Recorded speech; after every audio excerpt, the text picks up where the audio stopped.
When I spit bars in a rave, man, I go hard like Santan. Cool.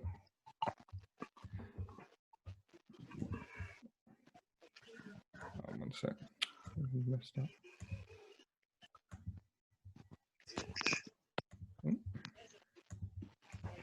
Cool.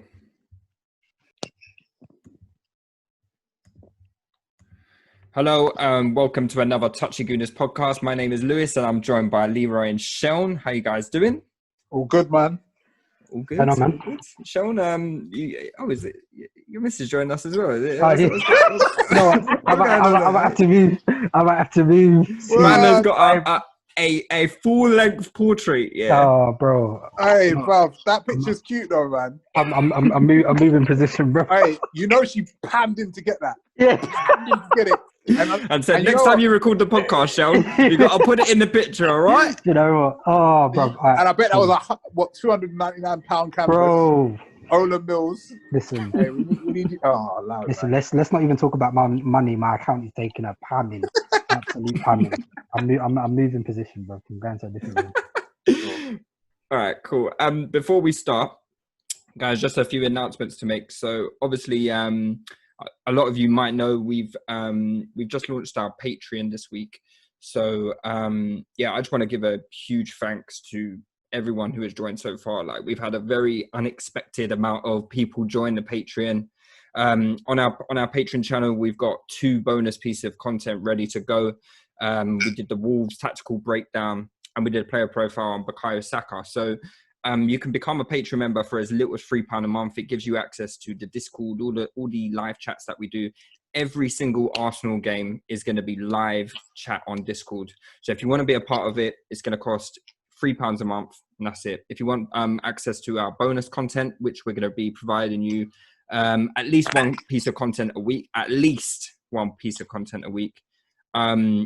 another £5. So it's nothing really, guys. And from the feedback we've had so far, everyone has really, really enjoyed the content. Obviously, get on the Discord as well. Even if you don't want to, pay.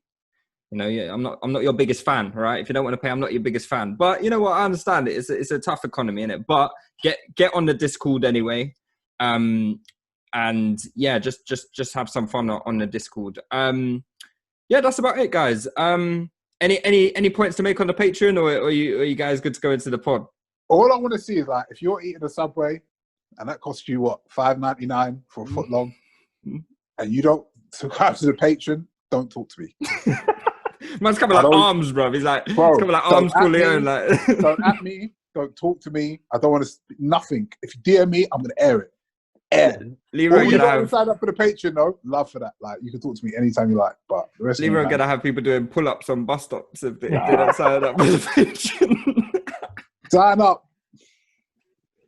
Yeah, though I agree. No, but honestly, guys, it is really worth it. Like, there's going to be so much content on there, and so much benefits to come of it as well. Guys, let's move on to the game, because obviously the games are coming in thick and fast. We didn't do a podcast after the Wolves game, did we? No, because we did it feels like we did, because we did the tactical breakdown on Patreon and the Saka podcast on Patreon. Right? Yeah. We haven't actually done a Wolves, just because the games are every 3 days at the moment as well. Yeah. It's just something new to talk about. Exactly. So we'll talk about the Leicester game, obviously. Oh, we got Dan joining us as well. Dan's coming late. We'll talk about the Leicester game first. Hi, Dan. Can you hear us, Dan? Yo, it's good. Yeah, good. We were just giving him a grilling about the Patreon, So yeah. Dan needs to get some of them vintage football shirts, bro. He needs to. I need them. Yeah, you need them. So we accept euros as well. Every currency, dollars, yen, all of that stuff. Naira as well. Hey, I don't know about that one. Still. Yeah. Let's chill with the Naira and the Ghana cedis. Let's talk about the Leicester game. Obviously, that was fresh in the memory. I rewatched the game today. It was a bit of a gutting one to rewatch, actually, because I felt like,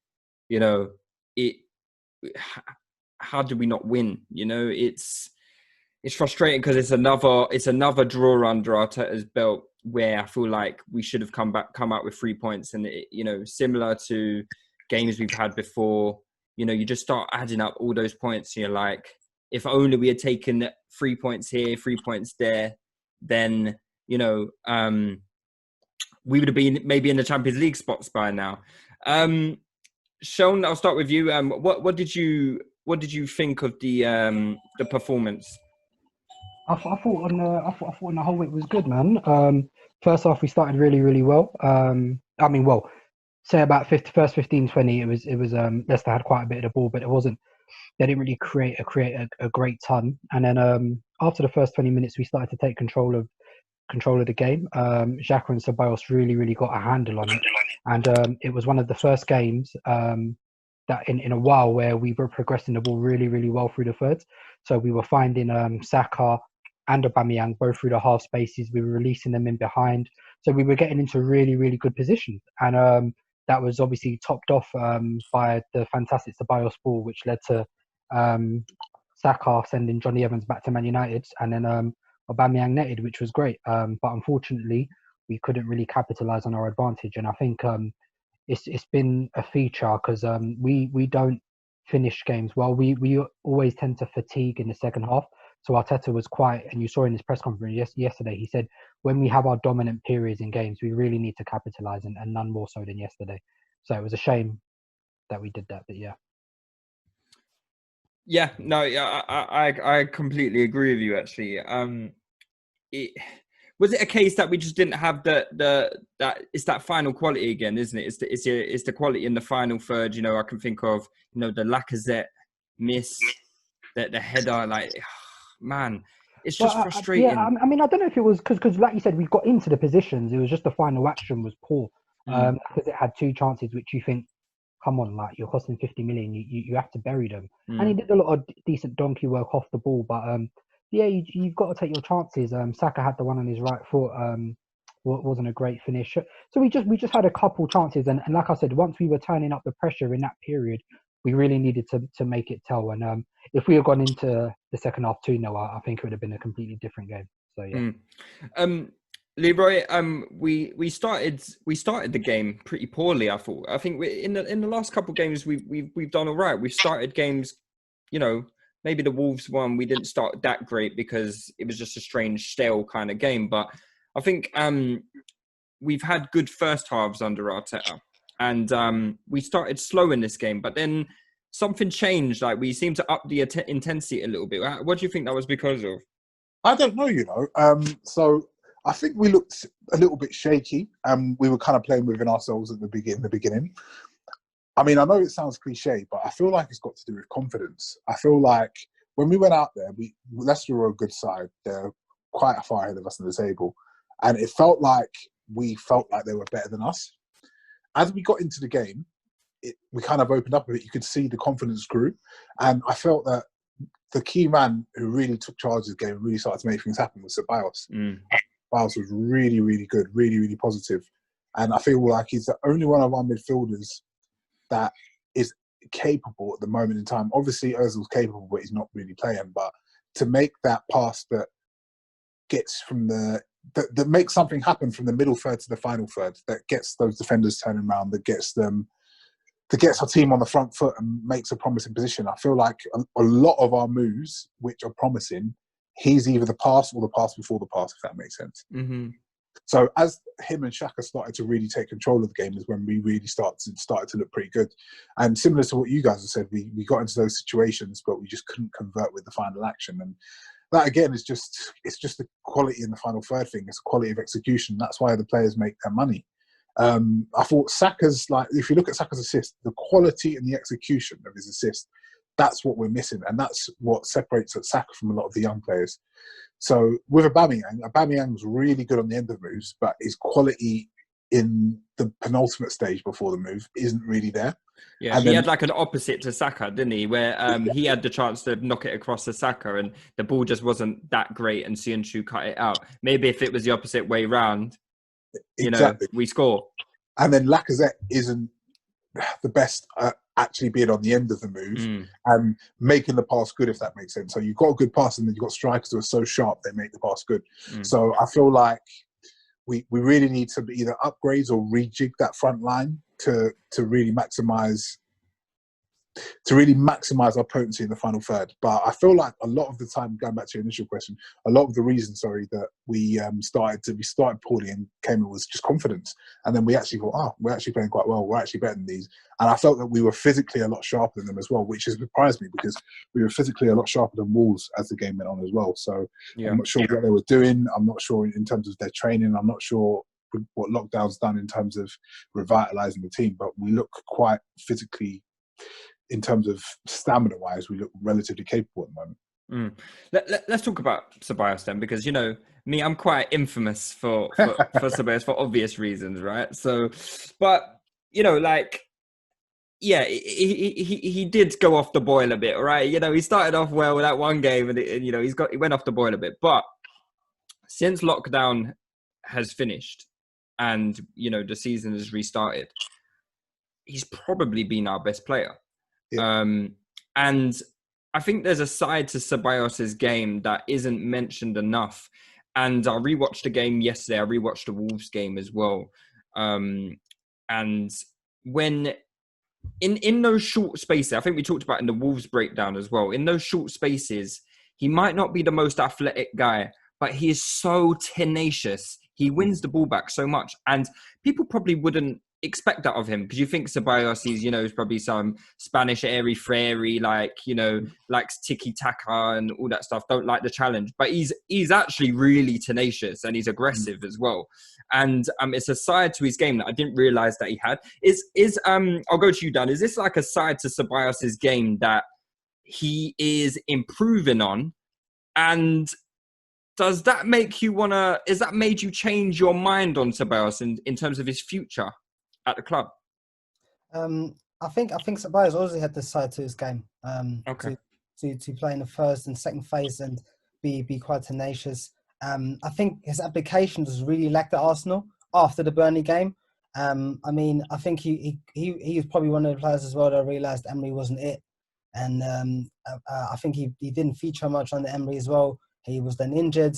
And I think I made some comments about he'll be back in the team if he's ready to play, and he was quite quickly back in the team actually. So I think there was a turn in his attitude and application, and since then he's been quite good. I still thought that before the lockdown he was one of our brighter players, but still, as I said from the start of the season, I think he's a very good player. So my expectations of him are high, and I still felt the performances felt a bit short.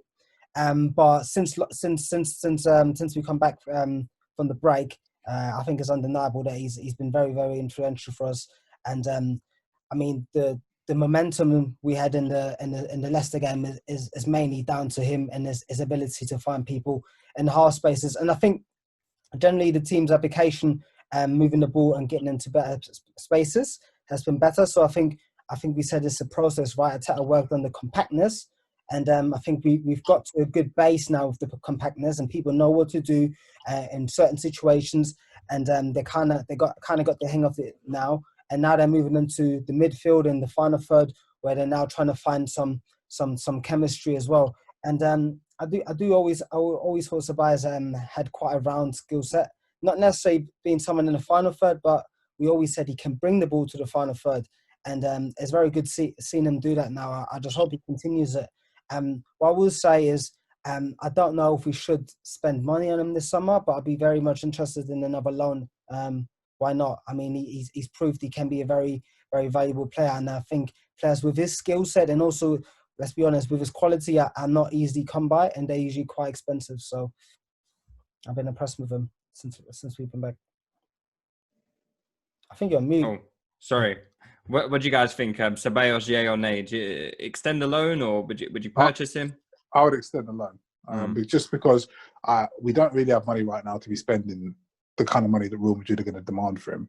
I'm still have reservations about long term. Is he where we want to go athletically? But what he brings to the team, as we're seeing, is very, very important. You take either Ceballos or Saka or both of them out of the team right now, we're going to really struggle.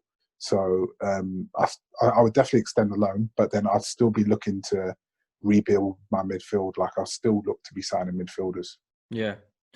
When Ceballos came off yesterday, I know we were a bit under the cosh from Leicester, but they weren't really doing much. I know Kelechi had a chance. I think Vardy had one that was like offside. You know, they were knocking, but it wasn't a hard knock. It was like, you know, it was a Don Raul Arsenal knocking. You know, it's different knock. That's the kind of knock it was. You know, so it was a bit like the Wolves game, and you think that they knocked a little bit, but I felt they like huffed and they puffed, but yeah, they never really blew the house down. I felt like I think we could have gone up a gear and probably score. So we were. It's one of them situations where you're soaking up the pressure and then hit him. So for me, it felt like okay, we're soaking up the pressure. I think a goal for us is coming, and then the red card came. So let's talk about the red card then, because obviously that is the pivotal point of the game. I personally think it probably is a red card, but it's a red card if Vardy's is a red card, you know. Vardy's is a red card. If you're gonna apply the law, I think both need to be red cards, and I'm just a bit concerned that the lack of consistency, also the fact that Leicester made 14 fouls yesterday without even getting a booking. You know, I don't like to play the conspiracy theory card and the refs are out to get us. Arsenal this, Arsenal that. But we've seen a few times in recent weeks, the Basuma incident, you know, we spoke on length about, you know, he fouled us about 8 times, didn't even get a booking. Yeah. And, you know, those things they may seem like little things, but in a game of at the top tier where the margins are so thin, they're pivotal things to do. You put Basuma on a yellow card and he stops what he's doing. It breaks down the fundamental part of his game where he can't disrupt us anymore. Johnny Evans as well. I think he made a Johnny Evans. How did he not get a yellow card for the foul on Aubameyang? It's nuts. Studs right down his Achilles. You know, I don't know. I think it's the thing you talk about consistency as well, because I'm not sure if you guys just saw this evening. If you saw that the James Tarkowski challenge for I haven't seen it. On, Jared Bowen, it was nasty, absolutely nasty. He only got a yellow. VAR didn't even review it. So, and that's where you talk about the consistency, because that one was much worse than Eddie's yesterday. Yeah. But yeah, it just doesn't get looked at. And I was very happy because I think now we've got to the point where Arteta has to start calling these things out, and he did yesterday. And I think it's just getting to the point now where you're going to have to fight back a bit, because it just seems like. But he also said as well, because he said in his games in charge, we've had 4 red cards now as well. You know what I mean? So we probably need to be a bit smarter, but at the same time, I just think.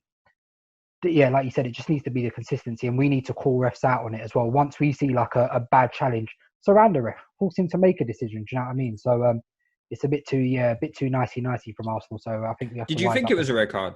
I did. Yeah. It was harsh, and we all know what Eddie meant. And Arteta said after the game as well, he was like, listen, he tells Eddie to be aggressive, to press from the front in it. So you could tell what Eddie was trying to do. It was just literally just like a fraction late. We've seen him win that ball many times. You've seen Eddie earlier on in the season. He will get that ball. Do you know what I mean? So, and it reminds me of you know, the Oba against Palace one as well earlier in the season as well. So it looks so much worse in slow mo as well. Slow mo makes it look a lot worse. Yeah, I don't think that helps the ref, to be honest, because it's like they're showing them the slow mo, and it's like. Yeah. Well, even I'm like, fucking hell, Eddie, that's a bit high. But they're starting fast in normal time again. It's literally just it's a fraction late, and it's just those 5 margins, because it's a shame, because that red card ultimately cost us the game, because I think we would have had it been 11. I think we get another. I think we get another goal. I think we sit out, because Arteta had essentially gone for the same protocol that it worked against Southampton, it worked against Sheffield United, where he brings on Willock late, and then he helps the bomb on. He brought on Torreira late as well. And I think it just would have worked again, to be honest, because we had that goal advantage, and we didn't look like you said, they had a bit, but we looked solid. Yeah, I thought we looked solid. We weren't giving much away. So I think we would have probably, like you said, got another one on the breakaway again. So it's unfortunate, but it's one of those ones you just got to let it go now and move on. Yo, I just saw the Tarkowski one. That is nasty. I don't understand. He didn't get sent off. It's ridiculous, man. I haven't seen it, but judging by your reactions, I'm just gonna go with your reactions, right? It's absolutely outrageous. No. Yeah, that Eddie got red card. It's nasty. It's basically just a Jean-Claude Van Damme kick to the knee. Like, it's not even. Okay. Yeah. And then Mustafi can get like a Booker T Spinaroonie kick to the head, yeah. And Mustafi can around us kick. We got man was bleeding from the head, yeah, and nothing, just nothing there. War wounds. And I'm seeing the video replay of Vardy as well. But he is looking at Mustafi, trust and me, he puts more power into the kick. The more you watch the Vardy one, the worse it looks. It looks worse every single time. And you're like, and the connection. Sorry, go on, Leroy. No, I was going to say, you could, if you like break it down, he looked, you could see in the corner of his eyes, he looked, his leg took an unnatural trajectory from where it was. Like, listen, yeah, a lot of you know I've done martial arts since I was a kid, innit? That's a heel kick, bruv. I don't care what no one says. He's basically done what if you're doing a spin heel kick, you turn around, you look at someone, and your heel goes like that. That is literally a heel kick, bruv. He's taking the piss. We can't see you on video, by the way. You know, I don't know if you're doing it in your room. Like, I know Leroy's doing that. He's doing it, yeah, but we can't see it, by the way. You know, right. Kicking the wall, It's a well executed roundhouse kick, isn't it? Like, he hit him with. I mean, Donnie Yen would be proud of that, but yeah. I thought obviously the games are coming really thick and fast, and I felt in that last 10 minutes, especially with the 8 minutes added on, which definitely did not help us as well.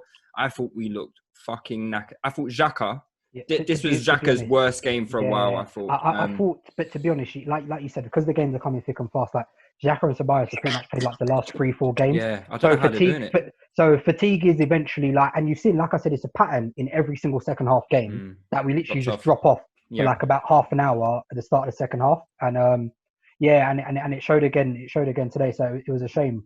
Xhaka looked tired. Ceballos looked tired. So they need a rest, but there's nothing we can do, man. So it might be a case where Torreira comes in on Sunday against Spurs. I'm not sure what you guys think. I don't think so. I think Arteta's stumbled upon a system which is currently working, and like I think he's got a lot of faith, and I think it's very reliant upon the two passes in midfield in Ceballos and Saka. So I don't see him wanting to change it too much because we've really been struggling before that. So I'm not convinced. Yeah, sorry, I got the doorbell. I agree with Leroy. I think there's also a few days time between the game yesterday and the Spurs game is Sunday, right? Sunday. So yeah, I think he'll go with the same centre midfield pairing again. I expect to probably see a change up top. I'd be surprised if he goes with the same. Eddie's obviously not there. I don't think Lacazette should play. Who would play though? But, you know, I've been having some thoughts as well about Aubameyang for the middle, and I wanted to have this discussion. I'm sure you guys agree with me. Saka left, Pepe right. I don't maybe Lacazette has to play because Aubameyang for the middle, he just doesn't hold up the ball, and I think this will be a game where we need someone to hold up the ball and people to run off him. So my issue is, Ob is a sensational finisher, but right now, we're not at a stage where the team has that level of technical security where we can pin a team back for like, say, 60, 70 minutes. And so if we're going to be under pressure, when we need to relieve that pressure, the ball either needs to stick with Oba. And obviously it was only like a small sample size yesterday. But for that 10 minutes, like when he went up top, the ball, nothing just stuck with him. So I'm just wary right now that until we have that right level of technical security, it is a bit of a risk. Like you said, if we were like a City at the moment, then playing Oba through the middle is not a risk at all. Do you know what I mean? So because you can pin them back in, and his ability to hold up the ball doesn't come under any sort of like it's not really a problem. But I'm just wary about that. So it will be interesting to see how Arteta lines it up, because obviously he's down to Oba and Laka now. Martinelli's out for the season. Eddie's banned for 3 games. So it might be a thing where he tries it. But I'm just interested to see how it pans out. The thing is, have you noticed, like, the way Arteta plays, we actually go relatively quickly from back to front for the style of play that he has when there's an opportunity. So we will pass along the back line, but once that forward pass is gone, they aim to string together some forward passes quickly. So that's why I agree with you guys. I can't see in his team overplaying, because if you're going from back to front relatively quickly, that's when you need your strikers to either drop deep, hold it up, or release someone coming from the side. If you're keeping teams penned in with your whole team camped up and pushed up together in a really tight block, then you can have an Oba up front, because the ball's being retained by your technical players in the You don't final need to third. pin it off of him. That's it. And then you're just getting over making little darting runs in and around the box to try and fashion the chance to finish. So because we move the ball from back to front like that relatively quickly in a couple of passes, you're right, Lewis. You got an earthquake down there. What, did you hear that? Yeah, man. I was thinking, what's going on? The door was squeaking. Anyway, as I was saying, because we go back to front relatively quickly, we do need that striker. It's a mad place, you know. I can imagine. Who can actually hold the ball and link and bring other people into play, because it's really quite important. And I'm not saying Eddie and Lacazette are the best at that really at the moment, but Oba's terrible. Yeah, Oba's, and I really didn't notice that quality of his game, like because when he was at Dortmund were another very, very good technically secure team, so they could pin opponents back. So you never really saw him have to deal with that aspect of his game.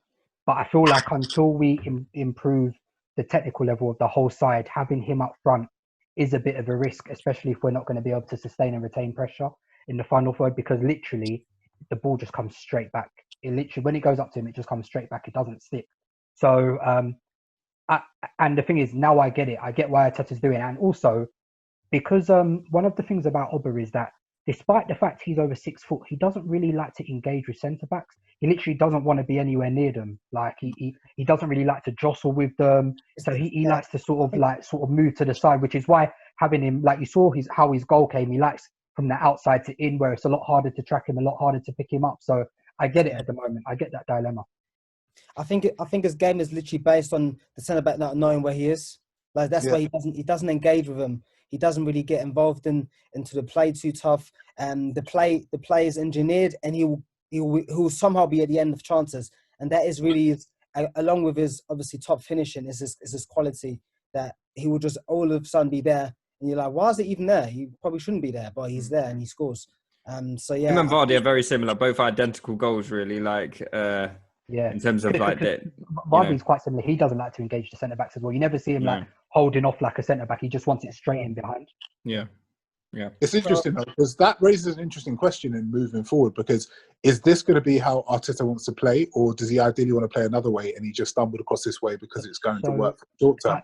I think this is a short-term solution, because when I look at City and I look at the issues initially Aguero had with Pep, I don't think Aguero is the best at holding up the ball.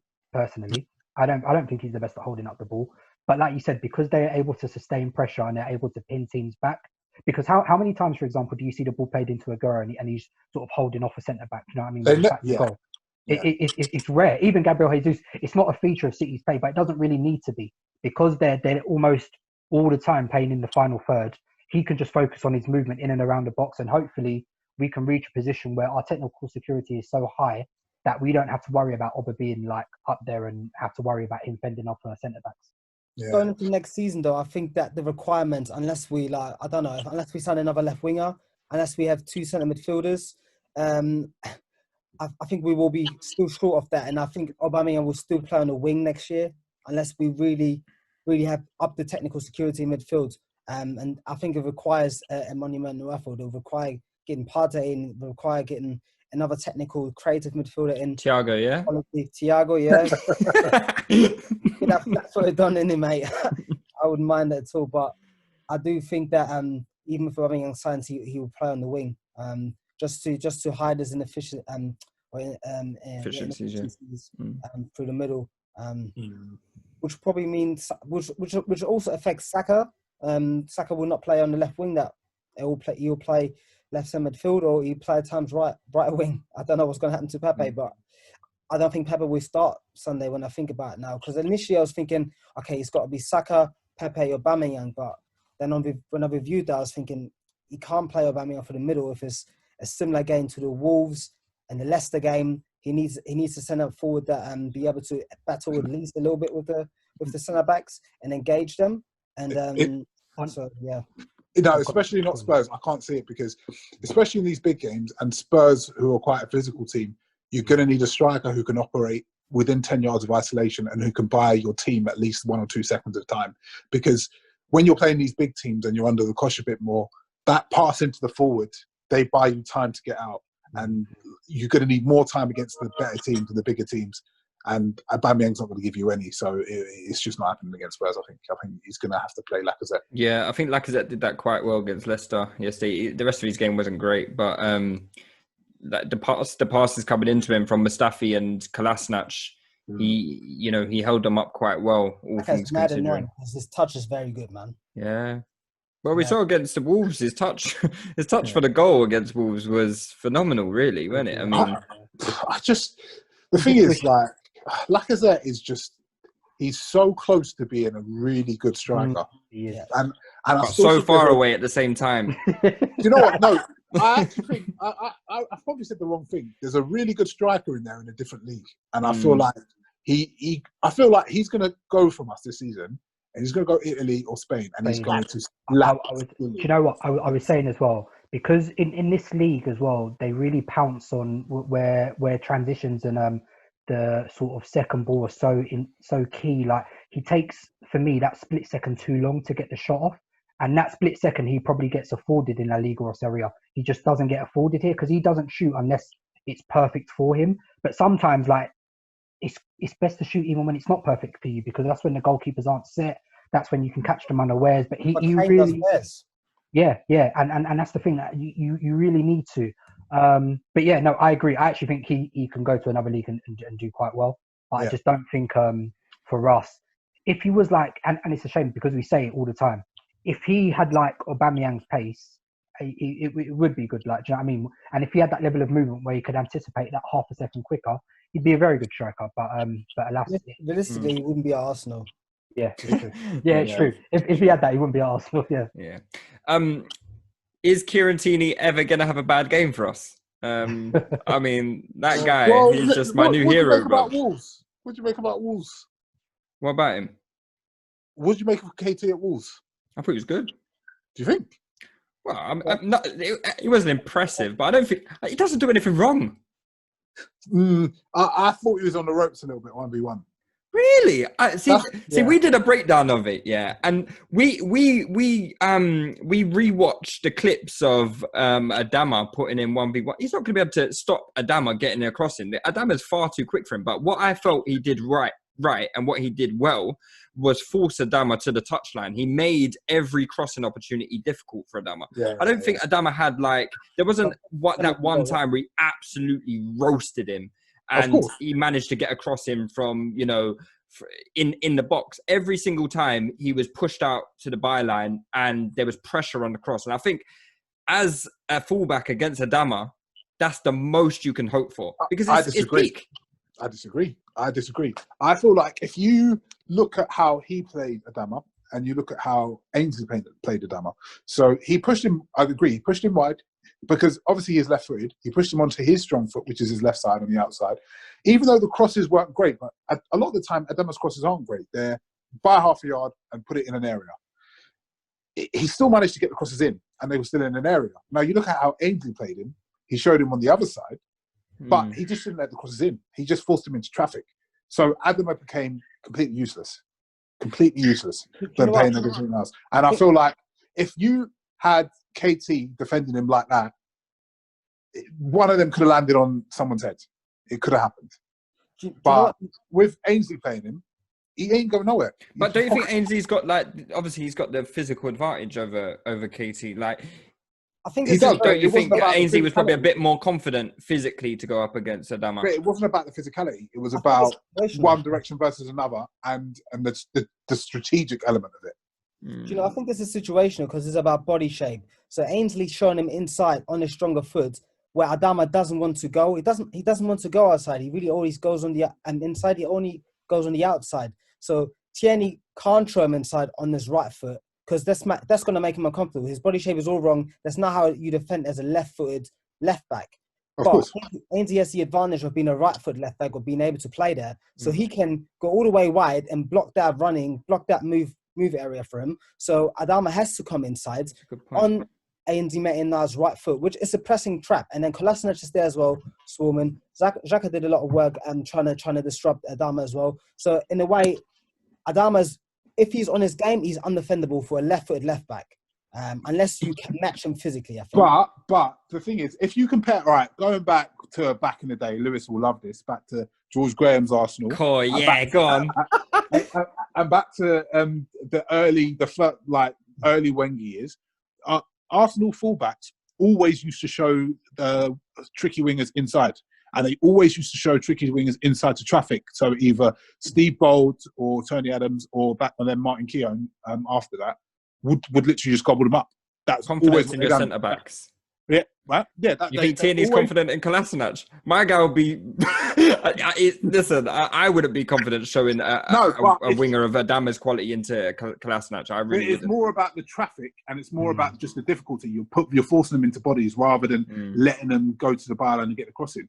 That was the strategy. So they always used to show players inside. So I don't really agree with the fact that just because you're a left-footed left back, you must show them in. Like obviously you're not on your strong foot, but tackling it's not like striking a ball 20 yards. You know what I mean?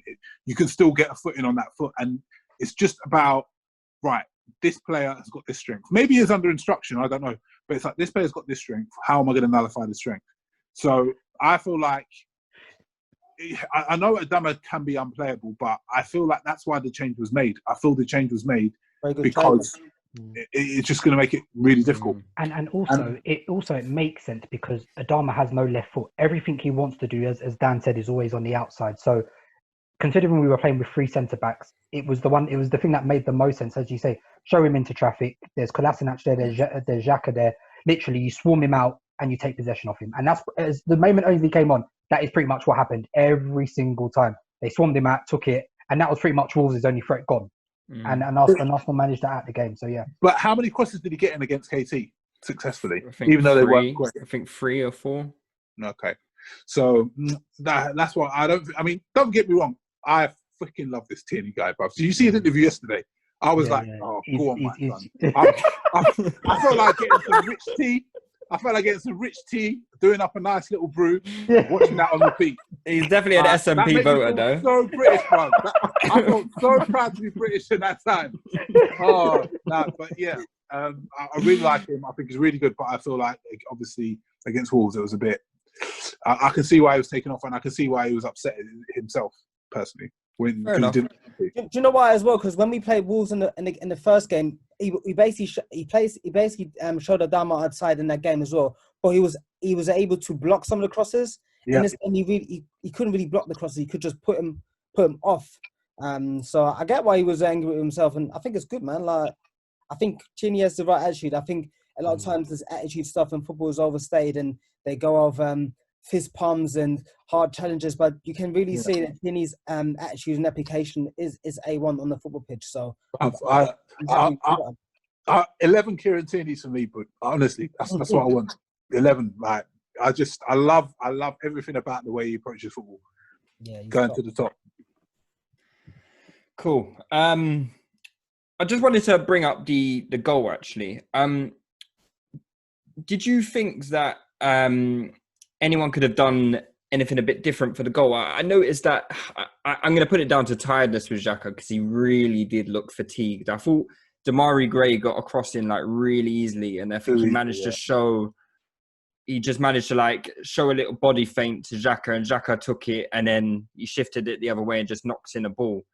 I know tiredness. Is there anything that we could have done about that? Like, should Xhaka be playing all these games? There is, but it's harsh, man, because like them man are tired, bruv. And when you're a man down and literally getting the runaround, and let's credit Demarai Gray because he is a very, very dangerous player. And that shimmy and cross was fantastic. Hey, don't give me that face. that shimmy and cross was fantastic anyway. But he's a dangerous player, yeah. But Pepe's not. Hey, listen, yeah. I've got rent to collect from you for AFM. We had this debate before. Was it Saint-Maximin versus Pepe? I wanted Saint-Maximin from France. Every time you want to get onto him, my boy is showing out. I'm telling you. Really? He got dragged against West Ham at the weekend, mate. That guy was a fucking menace. Menace to himself, maybe. Menace to his own team. I wish we bought him. Alex sent Menace, yeah? No. I wish we bought him, and I wish he was allowed a Gucci hairband in the Premier League, and it wasn't against the rules. But yeah, anyway, That's the only reason you lot like him, because he wears Gucci. That's it. Nah. Gucci's tacky you know anyway. Gucci's tacky anyway. No, I can't lie. I think he's one of. I think potentially because he's still young. When I was watching him in France, I was thinking he's got some raw potential, but he could develop into one of the most. You know, like at his pomp, Douglas Costa. And how Douglas Costa used to be a menace to people. That's where I saw ASM's development. And that's why I wanted him at Arsenal.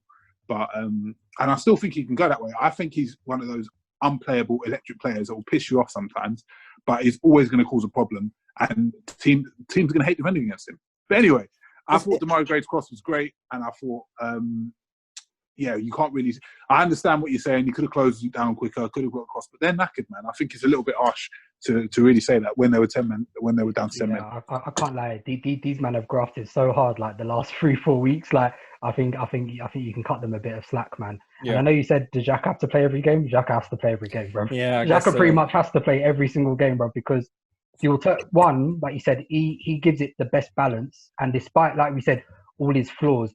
Because I've come to the realization now that I've got my own views on the player, but sometimes you have to understand why the manager likes someone. Do you know what I mean? So, and the continuity of Xhaka's game is partly what he likes. The fact he gives it structure, the fact he's able to help to open up the pitch, leadership, bit Yerda, but you can never ever fault Xhaka's effort. Every single game, he puts it out there as well. That was literally the first time I've seen him in time, like where he's actually looked tired, innit? Do you know what I mean? He looked ragged as the game went on. So hopefully they got like a couple of days off. Like, do you know what ASM is? He's the Gucci Max Gradel. That's what he is. You need to allow it. You're a disgrace, bruv. I swear to you. That's who I was thinking of. Max Gradel. Really good at take-ons. Doesn't do anything else. Nah, you're insane, bruv. Oh, you know what? That Leicester goal really showed me that football is a game of the finest margins. Margins. We had one with Lacazette's was offside, but this rule, they just need to scrap it, man. Just give it a goal, man. What is all this, bro? We're doing fucking geometry to work out offsides. It's a fucking joke. Vardy's is a goal. Lacazette's is a goal. Keep it as that. Boom. I agree. Like, football is so much simpler if we just play how football is supposed to be played. It's not it's not supposed to be a game based on fucking getting your ruler out and measuring. You're not supposed to be. If someone's toe is onside, it's a joke, bro. Do you know? I think the ball probably touched. Jose Perez, yeah. Yeah, and I think if it doesn't touch his stud, Mustafi probably gets his foot on it. That's how crazy it is. So yeah, it is. Football is just nuts, isn't it? Like it's a game where, you know, these coaches and these players are paid millions and millions and millions of pounds, but it's about those fine margins in the game where it can mean so much, you know, and we're talking hundreds of millions of pounds at stake as well. It's insane that luck has, you know, so much impact in football. Anything you guys want to talk about before we move on to some listeners' questions? We got loads, so let's go through some listeners' questions now. Yeah. Go to our Patreon members. Yeah. We're going straight to the Patreon members. Shout out the Patreon members. I want to shout out every single Patreon member. Wow, we're going to need some time, you know. Bruv, no, let's shout them out, bruv. Wait, every single one. No, wait, every single one. Bruv, shout them out. No, Leroy, I don't think you thought this through, you know. I don't think you thought this through, bro. Okay, let's shout out these Patreon members, bruv. I'll shout out the ones that have done the questions. How about that? All right, fine. All right. But the rest of you lot, I love you lot. I'm telling you that. Leroy wants his podcast to go on to all night, bro, about fucking shout out everyone. You lot who signed up here and show support, love for that. Now, I'm dead serious. I mean, all right, let me shout out the ones that have sent in questions. Patreon. The rest of you who are listening and consuming free content, I know I can't say it because of PR reasons. I can't say what I'm saying because Lewis will take me off the. You know what I mean? Where's that mute button? Like, you know what I mean, innit? So sign up. All right, cool. We've got questions from Baba. Big up Baba. He's active on Discord. I think he's from the States. Big up Baba. We've got that guy with the sliding hat. Yeah. The guy that's wearing the hat off his ear. Yeah. Okay. My man. Look like Ellen Iverson. We've got Sasha. She's active on Twitter as well. Robin, Shamark, H. Suthers, Tommy Ajayi 1, Stevie Adu, JR_LBC, Chris.Dede, who wanted us to ask the mad thing to John Cross, but Chris, we had to allow it. and wavy. So these are the Patreon guys that have asked questions, but there are so many more. So we'll try and big up. I'll tell you what. Every week we'll try and big up everyone in it. So like by the end of the month, we should have got through everyone. But cool. Let's start. If you want your name bigged up, then join the Patreon. Yeah. Basically, this is worth it alone, isn't it? You get me shouting your name out. Yeah. All right. Okay.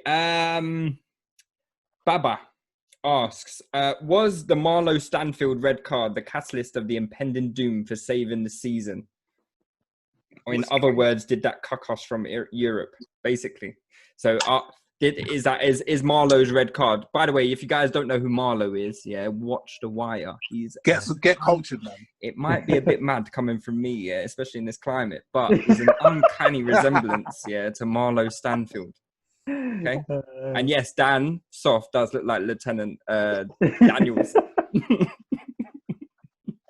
Nah, it was oh man, it is what it is. Like I said, we all basically he's saying like maybe we won't make Europe next season. So is that I think we still have a decent chance of making Europa League, but for me, regardless, the season it's all about building towards next year anyway. So. And just Arteta continuing to, it's all about trusting in the process and letting him continue to get his ideas across and the implementation across, and then hopefully we make those sort of actions in the transfer window. So regardless of what happens, it's just about the progress now. So yeah, that's all I care about for the rest of the season. Cool. Baba also asked, I'll give him another question because he's a top man and he's active on the Discord. He asked, looks like Steve Bold has been relegated to under 23s. Could we bring in an actual defensive coach rather than the ambiguous assistant coaches Arteta has since he's been replaced? And if so, who would you bring in to give a character and proper tactics to our defenders? He says he wants to see Sol Campbell at a proper club. I mean, if there's anything that Arteta has done well, improve us defensively. Yeah. And I know I had a right go at Kolasinac in the Bournemouth tactical breakdown podcast, but he ironed out a few of those flaws in this game. I felt he defended a lot more astutely. Yeah, listen, I don't want Kolasinac in my team. He fucking scares the shit out of me. I say this every week, but it seemed like to me, someone had a word with him about maybe his body shape, maybe I don't know what goes on the training ground, but it seems like to me Arteta is doing quite a good job with these pretty average defenders. So I don't think that's an area of concern for me. No, you guys agree? Okay, cool. Not for me. My biggest concern is the midfield and the supply line to the forward line. So like I said, if it was always me, I would spend the bulk of my money on revamping the whole midfield. So that we have much bigger issues. I think focusing on the defence, obviously we need some new centre backs, but it's a bit of a cliche. If you see, like you said, if you see how we've actually played since Arteta's been in, we've been very compact. We've minimised the sort of chances that are getting created against us in open play, lowering the XG, lowering the amount of shots against us. So no, I mean defensively is like you said, the one area we can definitely say we've improved. Yep, cool. Sasha, she asks, do you think Balogun will get a chance for these Spurs? Now, obviously, there's a lot being made about this kid who's never played a game for us before, but you know me, I'm invested in him. So I like him. So I'm just wondering now, is this an opportunity for him? Because I know we've appealed the Eddie red card and, I don't think it's definitely not a red card. It's not a free game ban offence. That is fucking ridiculous if they give him free games for that. So, but there's part of me, if Balogun will be involved, there's part of me that wants that free game ban to remain because I want Balogun to have a chance. And he may not get a chance. Obviously, I'm not saying to him start, but is there maybe an opportunity for him to get in the squad against Spurs? It has to be because you've got Martinelli who's out for a long-term injury. You've got Eddie who will be out. You've got, obviously, Lacazette. You're going to need a backup striker. Obviously, you're going to have Oba is going to be in the starting lineup as well. But off the bench, unless he put Willock up front, mate. He put Willock up front. Yeah, oh boy. But I feel like he has to, really, surely. I think it would be, if he isn't in the squad, I think it would be a big slap in the face. And I don't know, wait, is Tyrese John Jules about? He's on loan still, and he got injured, I swear. No, yeah, so he's recovering from his injury. Okay, so he's not an option. Yeah, so he's not an option at the moment. Right. Okay, and we haven't got any other strikers, do we? Following would be the next in line, right? Yeah, Following's like the fifth in line, so it's Yeah, I mean, if he's not included, then I think that's a pretty heavy indication as to. Although I did read that I did read that he hasn't trained with the first team since like March, so it would be a bit of a stretch for him. There was a rumor saying that he was training with the first team, though, right? I mean, I would be surprised just because of the amount of forwards that are in place of him. So I would be surprised if that was the case, but maybe. Okay. Well, I hope so. Nelson up front or something crazy like that. Oh, fuck that, man. No, Doing man. that stupid Sterling project, man. But yeah, man, I would like. Listen, I've been banging on about having a good British striker for a while. Do you know what I mean? We ain't had one since Andy Cole, and even Andy Cole didn't play for us. Huh? Nigerian, mate. Following. I swear he's a Yank. Following. That ain't Nigerian name. I swear he's a Yank. I swear he played. Yeah, no, he was born in New York, innit? But obviously his parents are Nige. So sounds fucking British. So it's one of us.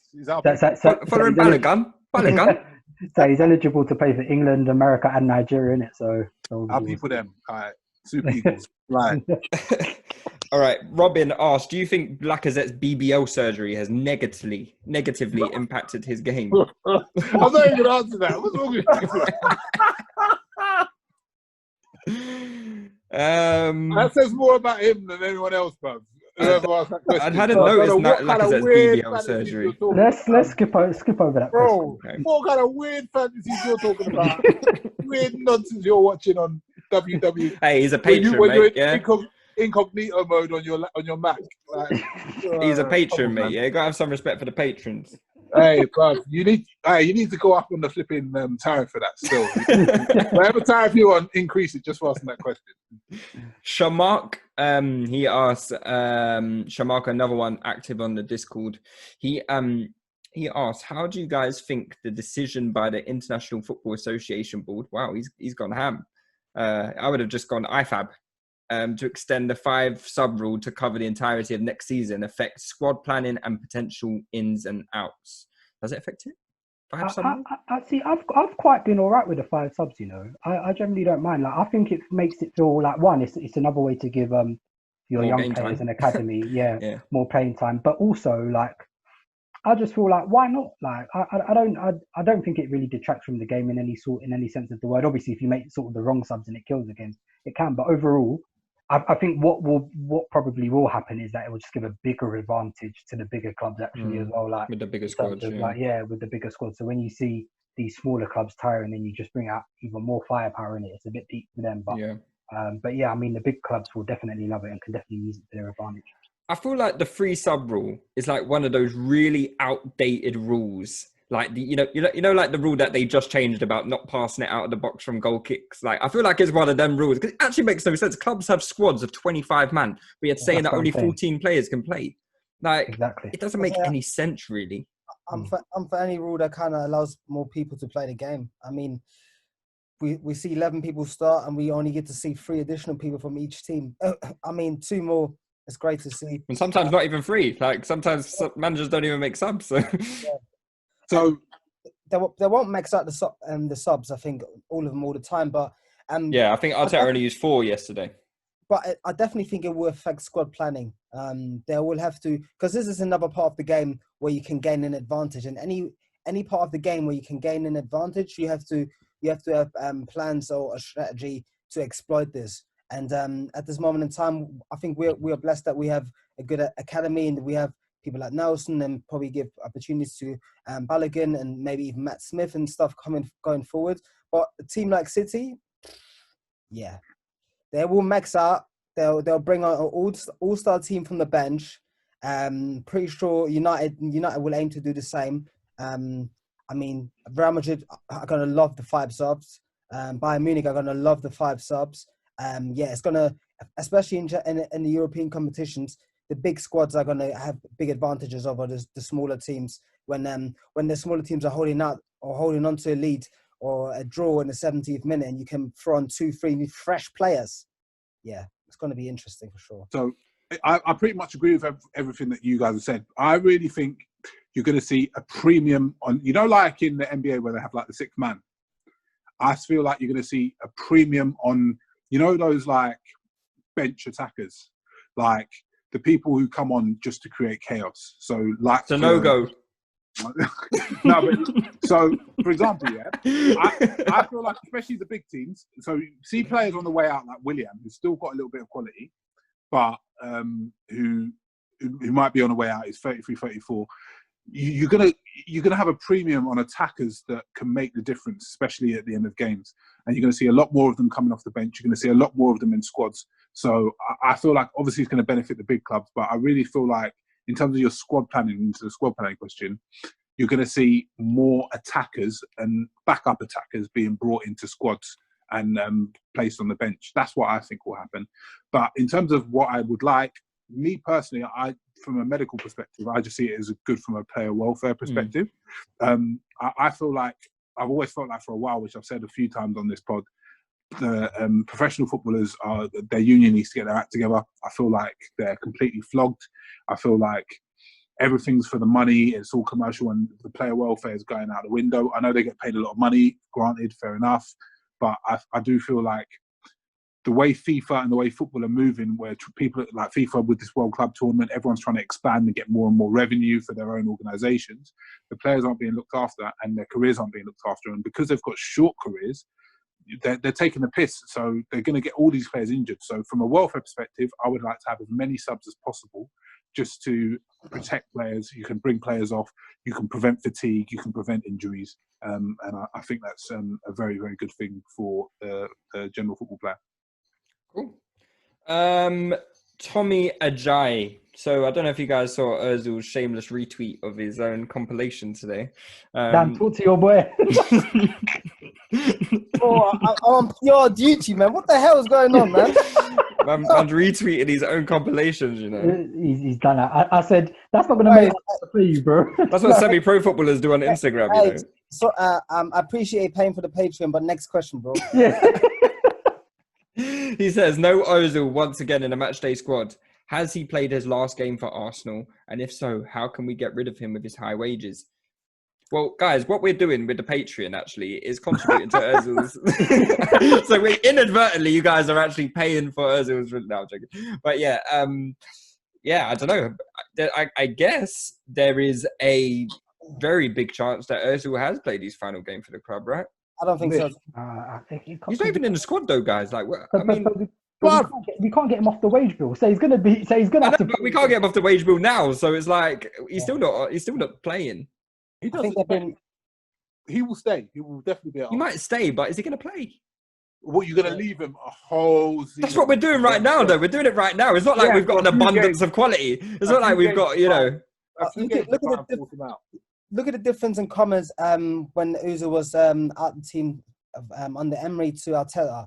Arteta said he kind of implied that there's some personal things going on with Ozil rather than just he's not working hard or he doesn't have qualities. He's out of the team because of that. He kind of implied. He said they're good, right? He said their relationship is good. The relationship is still good. He's injured at the moment. I think there's probably some stuff that we actually don't know, and that's not me trying to make excuses because they're making so many. I think fake narratives to protect him and the relationship. So I think there's probably some other stuff going on. I see some theories about him being apprehensive to come back for training. So I think for their first game, actually, he didn't have the same amount of training sessions as the other players because he was fearful of COVID and other things. And shock. And his house got robbed. I think his wife had to go back to Turkey. So it's also because his wife has just given birth in it. So obviously you've got a child with a new child with a low immune system in it. So you're just wary of going out and just bringing anything back around a minute. So that's fair enough. But yeah, I don't know, man. For me personally, I'm just tired of the whole saga, man. Like I'll just be glad when we can have these wages back and we can use it on the squad in it. Give it to Oba. Yeah. Not 350k. not 350, bro. But yeah. Okay. Stevie Adu. He asks, good Ghanaian name. Remember Freddie Adu? Fucking hell. Remember Freddie? Yes, we remember Freddie. We do remember him in his time at Benfica. Yeah. if Martinez was to genuinely challenge Leno for number one, what would he need to do to convince you? I think with Martinez, he's just doing everything right at the moment, isn't he? And I think what he would need to do to convince me is just to continue it, really. I know, how many games has it been in a row now? 4? Is this his 4th game? It's about 4 or 5 in a row, yeah. Yeah, 4th game. And he hasn't put a foot wrong, has he? He's been commanding. You know, he was very commanding yesterday. Leicester were chucking crosses in, and he was, punching. His ball handling from crossing, as he's been catching everything pretty much. And yesterday was very, very wet. It was raining. His handling was very good. So, yeah, man, like, he's surprised me because I actually thought he was a bit of a muncher. I thought he was a bit shit, but he looked like a muncher, to be honest. Yeah, what game was it where he was just Europa? Was it Europa or was it the Liverpool one? It was also the 5-5 against Liverpool. Where the Liverpool. I think that's the one I saw. Yeah, and I thought, but he actually looks like an assertive, dominating presence. He's been at Arsenal for 10 years. Yeah. A long time. I think we're set. He's only like 26, 27. So he's still got like he's got 10 years. Yeah. Like left if he keeps himself. So no, good for him, man. I'm happy for him. I'm happy he's getting loads of game time. And if like you said, if he continues as it adds value to him as well, isn't it? Yeah, if you want to shot him. Well, I don't think we should. He's homegrown, so I don't think we should be shotting him. No, but also, he might want to go.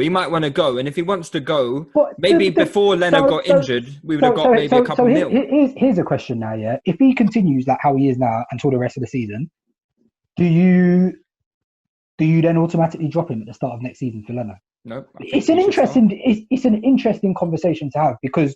Say, for example, like how he's played in the next 4, he plays in like the next 5 or 6 for the season. So he's had 10 games in a row here and he's been fantastic. Are you going to go like straight at the start of next season and just say, all right, boom, Leno, you're back in? I think that will be quite harsh on Martinez, to be fair. I think as long as they're both training like really well, they both come in tip-top condition, no injuries and stuff like that, I would start Martinez. I think you have to give that. I think you have to give credit to players' performances, and otherwise, what's the point of playing well if there's no reward? Like if you're just gonna get slung out of the team. On Football Manager, bro, I'm putting. But that's why all your players are bad morale, bro. All your players are thumbs down. Are you bringing Martinez back in? I think it's a difficult question for sure, and you do have to go on merit. I think Arteta will do that and continue giving him opportunities because he's looked like he's earned them. We also got to remember that even if he plays 10 games well, Leno's played like 30 games well. Sure. So this season, there's still that. Oh, Leno's the big guy. Do you know what I mean? So I think he will continue to get his opportunities, and then depending on what Arteta's plan is, maybe he slowly transitions him out of the team. Or Leno comes back in. Also, I think we've mentioned this before. Leno's contract situation, 2 years left on his deal. Is he extending the deal this summer? If he doesn't, next summer we're at risk losing them. So I think we saw a few teas. Would you sell him? Obviously, this is not something we would really entertain before the injury. But now we have to look at it like that he needs to sign or be sold because we have to protect the assets that we have at the club. And obviously, Martinez has proven that he could probably be our first team keeper, to be honest.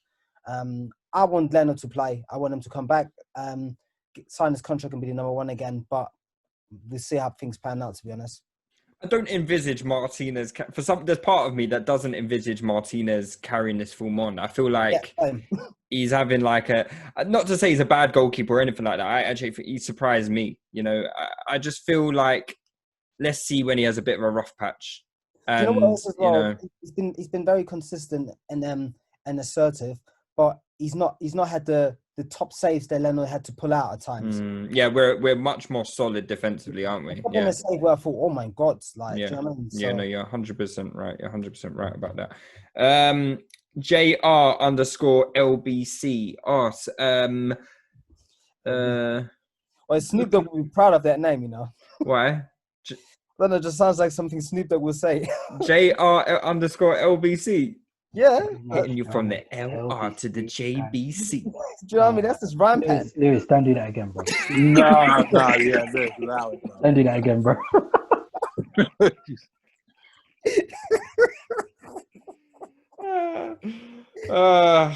Maybe he's a presenter on LBC or something like that. It's James O'Brien or something like that. But, right. You know, that was terrible. Looking back.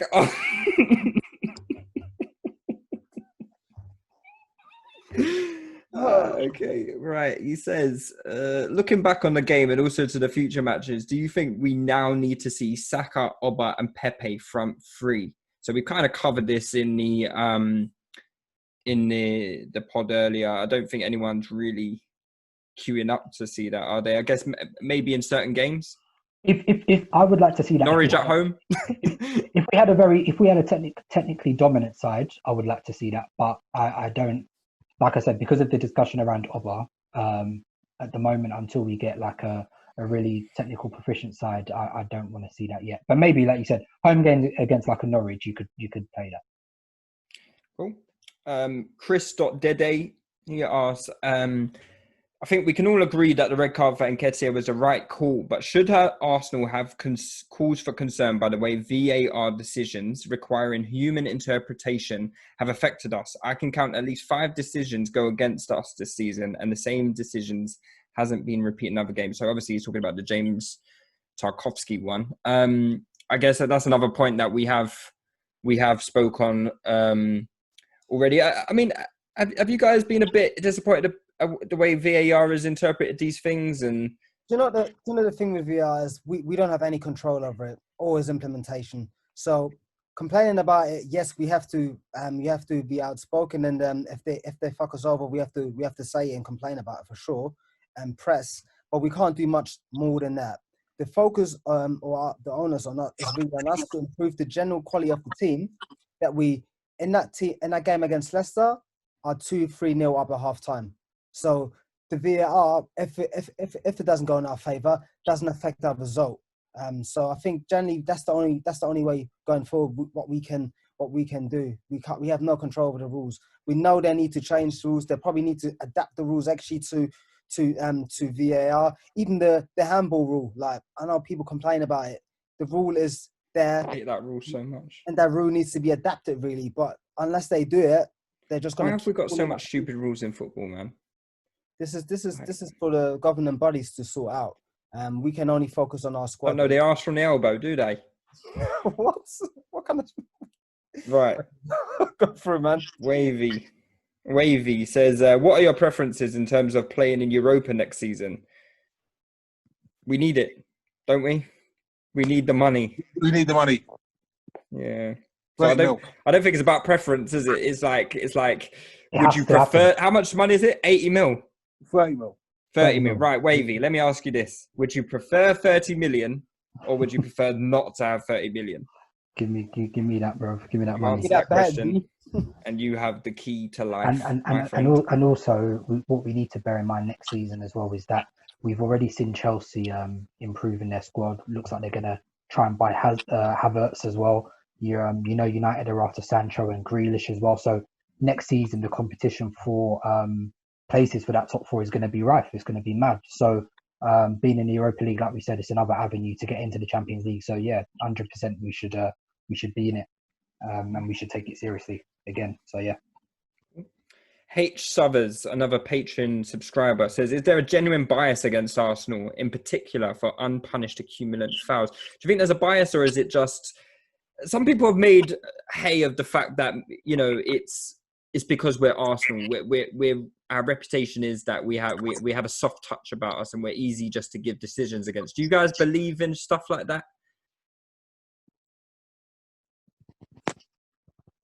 I feel like there's an element of it, whether that influences decisions, I don't know. But I mean, that stereotype that Arsenal are a soft touch, I 100% think that still stands. Whether that influences the way games are refereed. Even though we got the worst foul, what's it called? The worst disciplinary record in the league this season. And also, I don't even understand how that's the case. But yeah, we've got the most yellows, the most fouls, the most reds. Half of them are through David Luiz's dumb errors. Yeah, that's true. That is true. So yeah, but say that unconscious bias comes from kind of thing that if Arsenal make a foul and it's yellow worthy, we're quicker to receive the yellow card. I mean, I don't know if there's a study to back this up, so it's hard to kind of say this, but as a fan watching the games, it pretty much feels like that. We should do one, and if you sign up to the Patreon, you'll give us some money to do it. All right, let me. So Thierry 2021, he's another Patreon user. He said, "Where do we see Saka playing long term?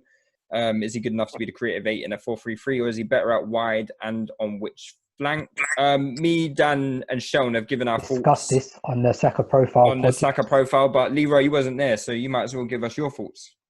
Like I said, I mean, I think I said it a few times. I still don't see Saka has a lot of quality in terms of his execution, which is really important, and that's what stands out with young players. But I still don't see him having the X factor to play at a top level in a top club in the final third. So top left, unless he develops physically. So, like I said, I see his best position being either centre mid or potentially in just any kind of advanced midfield position, or at left back. But we've obviously got Tierney there, so I'm hoping for centre mid. Even there, if that doesn't happen, then I don't know. I feel like even if he does play in the final third for us, he'll be okay. But we'll always want that bit better. We'll always want that X factor. We'll always want that superstar. Do you know what I mean? Yeah. So if say for example, say Saka, you know, his future is centre mid. Do we still need to go and buy 2 centre midfielders? It depends on how well he does in that midfield situation, but I feel like yes, because I still think so. we just need the quality. We need the quality inside. Saka's an 18-year-old. He doesn't have to play every game. Like, there's enough minutes for everybody. So I would still go and buy 2 centre midfielders if we had the money to. 100%. This is where we're talking about a City team that has Bernardo Silva and Foden sitting on the bench most weeks. So yes, we 100% need the quality. Go and buy more. If we like, for example, what you want to get to is a position where you have like say, we've got Saka, we've got Partey, we've got another creative midfielder, we've got another top midfielder. Do you know what I mean? So you can never not have enough quality. And we used to be in a position where we used to have like Wilshere, Fabregas, Nasri, all on the same pitch at the same time. Do you know what I mean? And our bench players at that time were like Rosicki, Arshavin. Do you know what I mean? So yeah, fun that eat, bro. But yeah. No, I agree with Leroy. Fill the team with as much quality as possible. There's more than enough minutes to go around. Yeah, definitely agree with the boys. And even you mentioned the Fabregas team, even the team around Cazorla, Nuzul, Ramsey, Wilshere were there, Rosicki were there, Alexis was there. Abundance of technical quality. We need to get back to that level, and just having 1 or 2 guys is not enough. We need it in abundance. Cool. All right. So I'm just going to do last 5 minutes. Just going to do a couple quick fire rounds. All right. So these are the non-patron guys, right? So Shouldn't even be answering their questions, mate. You know, we've got to cater to everyone, haven't we? You know, but we might just chop this bit out of the pod. You know what I mean? So, right. No, I'm joking. Everyone's important. All lives matter, as some may say. You know, so you know. You say what? All listeners matter. Sorry, I meant to say. You need to retract that statement, bro. What's going on? I meant to say all listeners matter. I need to say something now, right? I need some of you to sign up to the Patreon because we need to send Lewis to some unconscious bias training. We need to send news on the media calls. All listeners matter. I was trying to make a joke about AOM, and I've messed it up. This is why I'm not a comedian. You know, I'm funny, but you know, sometimes I get my words mixed up. You know I think you've shown yourself, and I feel like we should cancel Lewis. And I'm going to start the hashtag cancel Lewis. I probably should have been cancelled a long time ago, to be fair to you. But, is that why you come on Twitter? You know, you got to predict you got to predict it before it comes. You know what I mean? You got. I know you like them odds, man. You got them odds on points, so I understand. Nah, I'm just done with that website, man. That website just kills me, bro. It's bare depressing. I'll be on Twitter sometimes. I'm just like, fucking hell, man. This is really depressing, you know? It's a downer on my day. But yeah. Anyway, some questions. Mo Sherwa asked, if you could sell a maximum of 3 players this summer, who would they be? Can I ask? Is that Mo Sherwa a member of the Patreon? No. Sign up to the Patreon, Mo Sherwa. Sign up to the Patreon to find out who you think we should sell. So if I can only sell 3, yeah? Only sell 3. Maximum of 3 players you can sell. And obviously, so that includes income and whatever. Like, so that takes into account all their values and all that kind of stuff. How do you mean? So, like, am I selling the 3 I hate or the 3 I make money? Or no? Do you know what? Up to you, man. It's up to you, bro. It's up I'm to going to you. sell Lacazette. I'm going to sell Guendouzi. And then I'm going to sell Mustafi. So you've gone for the value ones? Yeah. Well, except for Mustafi. I wouldn't sell Lacazette. I would try swap him, so it's not a sell, innit? That's not the question, Dan. It's not Bro, the question. I'm trying to find creative solutions, man. It's not a question. You're trying to do the chaos factor that Leroy was talking about with that fifth sub, weren't you, mate? Yeah, you're the yes or no go. You are. Yeah. Fair play. Go on. So sell 3 players. Go on. What we could say is you sell Laka to Atletico, and then what happens is then the money then goes back, so we get Partey. We go with that. Cool. Go on. For sure, Guendouzi, he holds value, and that relationship with Arteta looks pretty ruptured. So, and the last one, has Mustafi got more value than Socrates? Probably. Mustafi probably has more value. I'm just sick of the back of Mustafi. I'm just sick of him. Like, He's done all right though recently. You know? He has, but I'm sick of his face. I'm sick of that expression that he does. When I think Vardy was sick of his face as well. That's why you gave him the book of tea. For me, he's not Mustafi. He's Bellerin. I was gonna say that's my 3. Laka, Guendouzi, Bellerin's going to get you more value than Mustafi. Those are the 3. Those are the 3 that you get. Nah, I need. There's something sentimental and symbolic for me for getting Mustafi out of the football club. Like, I hear that, to be honest. Nah, Mustafi's caused us bare pain, you know. Mustafi's caused us pain. I just don't want to see his face no more. I don't want to see it. His contract runs out in 2021, so he's going anyway. So, like, between Mustafi, Collar, and Louise, it's just like the amount of inflicted pain those 3 combined. You know when police do a lineup of criminals, and you see your abuser in the lineup. That's what I feel. That's I look at except all 3 of them. Yeah, all 3 of them have been the abuser. Yeah. Okay. All right. Here's a question one from Flabs. I think Flabs. I don't know. That's why it's a Man United fan. Yeah, Flabs supports Man United. Does he? Hey, Flabs. Sign up to the Patreon. Sign up to the Patreon and the Mugger one as well, but do us first, all right, mate? Yeah, you do us first, all right? All right, cool. I'll ask Flab's question. It's a good question, actually. He says, out of the teams likely to get relegated, Villa, Bournemouth and Norwich, which players from each club would you take for your team? So let's do one player from each team that you would take. Grealish goes without saying, right? Grealish is anyone. So no one's going to say anyone else from. I mean, no one's going to buy that fucking. Who's that striker that they've got? Wesley, is it? No one's going to sign Wesley, you know. All right, hey, you know what? Yeah, Laka's leaving and that. I'm joking. What are you saying, Tyron Mings? No. There's worse at Villa. What about does Norwich go without saying Bundia or Cantwell? I guess Bundia. Aarons? Max Aarons? Yeah, I was going to say Aarons for me. I might take. Yeah. Okay. And Bournemouth. I feel like Bournemouth are so bereft of quality. It's going to be either Ake or Brooks. I like Brooks. I like Brooks as a squad player. Brooks is cool. Do you know Lampard will sign Brooks? Do you know the thing about the most value? I don't really like Ake. Everyone always talks about him, but every time I watch him, I'm looking at him, I'm like, but you men are conceding bare goals, bro. Every season as well. Hella goals, bro. Every season. But the thing is, if people use the same logic for Koscielny, we'd go nuts about it. That's true. It's true. It's there.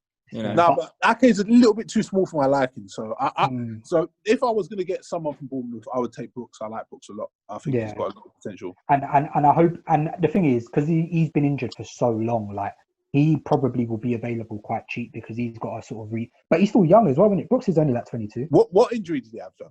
Oh, I can't remember. Let me check. I can't remember. Do a little Google, man. But he had a big injury. I searched it the other day.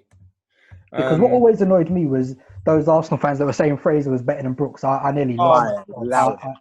I said, come on. Hey, you know what?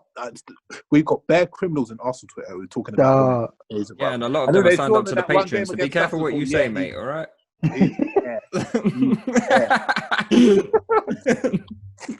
Nah, You know what? I've just come across some more Patreon users who have sending questions via Twitter. Guys, send it in via our Patreon chat so I can. He had an ankle injury. David Brooks. He was out for a year.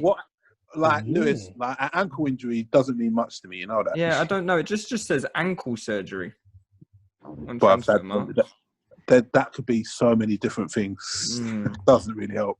Let's have a look. Ankle. Wait, but he was out for a year with it. It must be pretty bad, no? I'm assuming it's ligaments. Yeah. Just all these articles are just saying ankle surgery. Oh, yeah, surgery on ligament damage suffered in a friendly last July. Type in deltoid ligament just to see if it comes up. All right, 1 second, mate. 1 second. Let me read out the next question whilst I do that. All right. So these two are from Patreon users, and they're going to be our last ones. All right. This is from Keith Donko, another of my Ghanaian brethrens. He asked, given most of our fullback system with wingbacks, do we reckon we will see more of a 5-2-3 Arteta has been using in recent games in the future? Is this a stoppage due to deficiencies in a current squad? This is the latter. It's definitely due to deficiencies. Just to pass the time, man. He's just trying to get through this season respectably. Yeah, it's the easiest formation for him to try and get results in, which is why he's using it at the moment. And like I said, I'm almost like 95% certain 4-3-3 is his long-term plan, but obviously he needs the right components for that. But also, you know, when people talk about build, like we often build up in like a 3 anyway, because obviously one of the fullbacks are always pushed quite high in build up anyway. So there are different variations in terms of what we're doing. So even though the formation might be different, the build up and the structure is relatively similar. So the current profiles in the squad don't allow us to play the way he wants to play in a 4-3-3. So yeah, currently that's the best solution. As we mentioned this a couple of times, to hide flaws of the players in central areas, specifically centre midfielders and the centre backs. And this is just to get by, I believe. Cool. E-Man700 is the last question. He's another Patreon user, Patreon subscriber. He says, though all reports link Arsenal with Partey, if for whatever reasons deal doesn't materialise, what other options will fit Partey's profile? Interesting question. I think we've got our heart set on Partey so much we kind of forgotten about that deal is happening, I think, but it depends how we want to utilise Partey. So because he has such a wide skill set, I'm not sure how Arteta wants to utilise him. Yeah, wouldn't it just be right centre midfield? So yeah, go on, Dan. Sorry, go on. Sorry, he could play as a deepest as well. So, but why would he do that with Saka here? We don't know the plans, because they could be trying to sign another CM and play Ceballos. Maybe if they're trying to get Ceballos on loan, have 2 more CMs playing with Ceballos. We don't know exactly the plans, but I think because he has such a good and wide skill set, he's very capable of playing different midfield roles. If he plays as the right side centre midfielder, if we just go on that assumption, other profiles or other players that I like Hamed Traoré from Sassuolo. He's quite a good player. Gets up and down the pitch very well. Has very good technique. What's his name? Hamed Traoré. Yeah. How do you spell that? Hamed, isn't it? Hamed Junior Traoré. Oh, he's on loan from Empoli. How are you on loan from Empoli to Sassuolo? What does that even make sense, bro? What kind of loan move is that, bro? Hey, listen, my African brothers don't have the easiest way into Europe. What happened, make dues, bro? Good player, though. Good player. Well, I would like us to go back for Samari if we can't get Partey. Yeah, what's happened with him? Everything's gone cold on that guy, isn't it? Like, there's no one want him anymore. I'm hearing they want to flog him for 20 mil, bro. Yeah, but basically... Get both him and Partey. No, because you know... Can you get both? Well, lockdown sells, yeah? No, but remember in Jan, they accepted a 35 mil bid from Newcastle, innit? And he was 55, bro, I swear. Was it? I don't. Was it that high? I don't think it was. This was pre-Saudi Newcastle. It's £50 million, 55 million euro, bruv. Was it that high? Yeah. Are you sure? Okay, fair enough. But he rejected it. Obviously, he rejected because he didn't want to go to Newcastle, and then Sumari rejected it, and obviously the board were vexed with him. So he had a really good first half of the season, and he's barely played second half of the season. So now, like, I think they just want him off. But like, Lille they're trying to sell quite a few people as they do every summer, innit? So they're going to sell him, Gabriel. Gabriel's only 25 million euros. He's still not gone, even though he still was like. Yeah. I swear, every week it's like he signed for Chelsea, he signed for Everton, he signed. Yeah, Gabriel's been linked with everyone, and he's not gone. And I would love him because profile-wise, he's fantastic. I apologise. Oh, Seun, I'm chatting rubbish. You're right. It was 35 mil. 40 million euros. Yeah. That's what I'm saying. So Samare's, boy, that skill set he has and his age, everything is a tick box for me. But we should be getting both. If they're going to sell him for 20 mil, if we can get Partey on a swap, we should be getting Tomori. If we're getting rid of two midfielders well, obviously we're getting rid of Guendouzi. If Ceballos goes, we need two more to replace them. We should be getting both. If Torreira goes as well, definitely should be getting both. The only reason I say no to that is because I don't see how they would all work together, because Xhaka will naturally play because that is Arteta's guy. So I don't think there's enough from a Soumare, Partey, Xhaka midfield in it. Just going forward. But I don't think we should start all three at the same time. Yeah, okay, fair. I'm thinking of the squad. If you're getting someone 20 mil, that's a squad midfielder. And then you mix and match them. It's true. Yes. If you are selling Guendouzi and Torreira bounces, then you need two players anyway, don't you? So you're going to need what? So if we're playing a midfield three, you need at least five. So you'd want what? Xhaka, Partey, Soumare. We're still too short. Yeah, you'd probably have ESR in there, wouldn't you? And then Saka counts as one, I guess. But then you'd still need an attack. You'd have to buy another attacking one for sure. Yeah, like after you signed like Soumare and Partey, you really need a proper techie midfielder in there. Yeah, I'm a big fan of Yassine Adli. You guys know that, innit? So who's that? Well, you got to remember, Adli was the one we were supposed to buy before. Who's this? Yassine Is this Adli. the PSG guy? Yeah. He's like a bigger, faster version of Guendouzi, and he can actually really dribble. And he's mad. Yeah, he's proper techie as well. Like, and obviously, I don't know how, because we were on the verge of signing him, and then it didn't happen, and then he signed a new deal with PSG, but then he ended up leaving anyway because he never played. So he ended up moving to Bordeaux. So we could have, but anyway. I think he's still younger than Guendouzi as well. He's like 19, maybe 20. Is he? Guendouzi's 21. He's younger than Guendouzi. He's a good player, man. Yeah. Couple good French players, man. Like, honestly, so you don't even need to know some of their names, man. Just bring these youths over here, man. I agree, man. That's how Bayern. You sound like me at uni, mate. Get the ferry over, love. Get the ferry over. Oh god. All right, guys, on that note, we'll call it a night. Remember, guys, if you do want to sign up to the Patreon, listen, we made a lot of jokes about it today, but we are very appreciative of everyone who does join the Patreon, and we hope to be providing you the content that you love and you want more of. So the Patreon is a great way to get more of the content from us and just to generally support us, really, because obviously we do it all from our art, we'll do it from the love from here, So the link will be in the bio of the podcast. You can find the link on our Twitter page, on our Discord. The link is everywhere, so there's no real excuse not to find the Patreon link if you do want to subscribe, or you could just message one of us and we'll give it to you. So use the hashtag Touchline Fracas, and we'll be back next week with another pod, and maybe we'll release some bonus content this week on the Patreon as well. Seun, Dan, Leroy, any last words? Sign up for the Patreon. I'm on to you all, I swear to you, I'm on to you all. Like, Lewis is playing good copy, I'm back. All right, cool, lads. Take it easy. Let's. When I spit bars in a rave, man, I go hard like Santan.